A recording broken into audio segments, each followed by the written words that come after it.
My graduation party wasn't canceled because my parents couldn't afford it. It wasn't because the venue backed out or because something unexpected happened.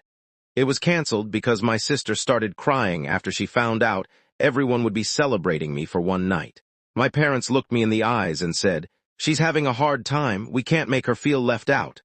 So they canceled the party I'd worked 4 years to earn, just to protect her feelings. At first I thought losing the party was the worst part. I was wrong. The worst part was what happened at graduation itself, and what my grandfather did after he learned the truth. I'm Daniel, 22 years old. Growing up, my parents always insisted they loved my younger sister Emma and me equally. But actions tell a different story than words. Emma was the center of the universe. If she got a B on a test, my parents bought her gifts because she tried her best. When I earned straight A's, they simply said, "That's what we expect from you." If Emma forgot her homework, everyone rushed to help. If I forgot mine, I was told to be more responsible.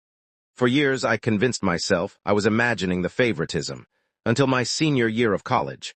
I spent 4 years working 2 part-time jobs while maintaining a high GPA. I graduated with honors. It wasn't easy.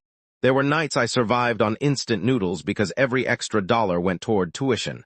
I skipped vacations, missed parties, turned down road trips. Everything was worth it because graduation represented the finish line.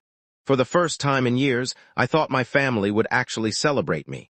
Mom even suggested throwing a graduation party. She asked what food I wanted. Dad talked about inviting relatives. I genuinely believed they were proud. Then Emma came home from her first semester at college. She overheard my parents discussing decorations. "Wait, you're throwing Daniel a party?" Mom smiled. "Of course, he graduated." Emma's face changed instantly. "So everyone gets to celebrate him?" Dad laughed nervously. "It's only one evening." Emma crossed her arms. "Nobody threw me a party when I started college." Mom gently reminded her. "Starting college isn't the same as graduating." Emma stormed upstairs. An hour later, I heard crying, then yelling, then silence. The next morning, Mom knocked on my bedroom door. She wouldn't even look me in the eye. "We've decided to cancel the graduation party." I laughed. I honestly thought she was joking. "What?" "Emma has been struggling emotionally. She feels overlooked." I stared at her. "So, because she's upset, my graduation party is canceled." Dad joined the conversation. "We're still proud of you." "Then why are you canceling it?" "We don't want Emma feeling excluded." I couldn't believe what I was hearing.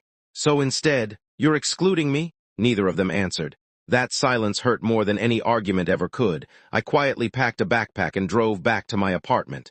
None of them tried stopping me. Graduation day arrived a week later. My friends' families filled the auditorium with balloons, flowers, cameras, and loud cheers. When my name was announced, I looked toward my family's seats. 3 empty chairs. They hadn't come. My phone buzzed. Mom's message read, "Emma wasn't feeling well today. We'll celebrate another time."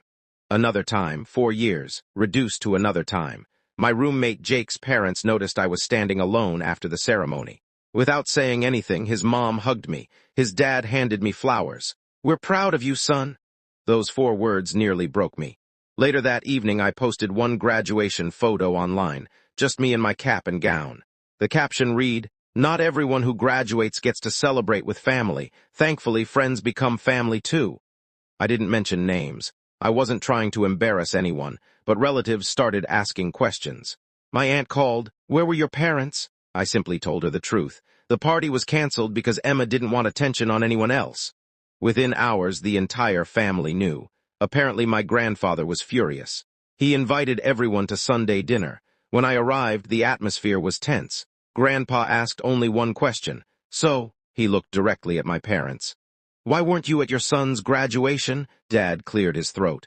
"We had family matters." Grandpa turned to Emma. "Were you in the hospital?" "No." "Were you injured?" "No." "So what emergency kept his parents from watching him graduate?" Nobody spoke. Finally, my aunt answered. "Emma didn't want Daniel getting all the attention." Grandpa slowly removed his glasses. "I prayed I'd never see this family become like this." Then he faced my parents. "You've spent 22 years teaching your daughter she's the most important person in every room. And you've spent 22 years teaching your son he doesn't matter." The room was completely silent. Grandpa reached into his jacket and pulled out an envelope.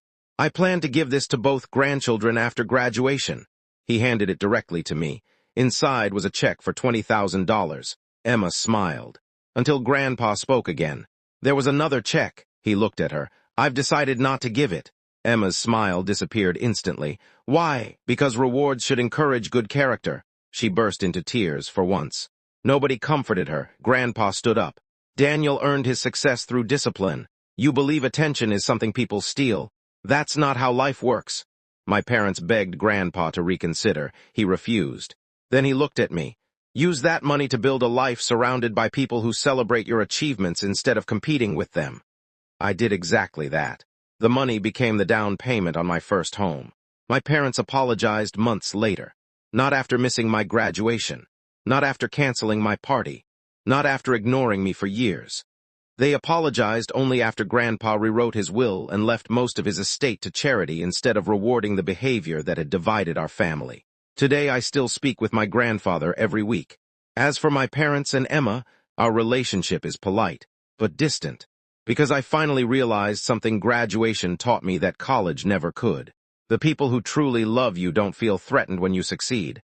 They stand up, they clap the loudest, and they make sure your moment stays yours.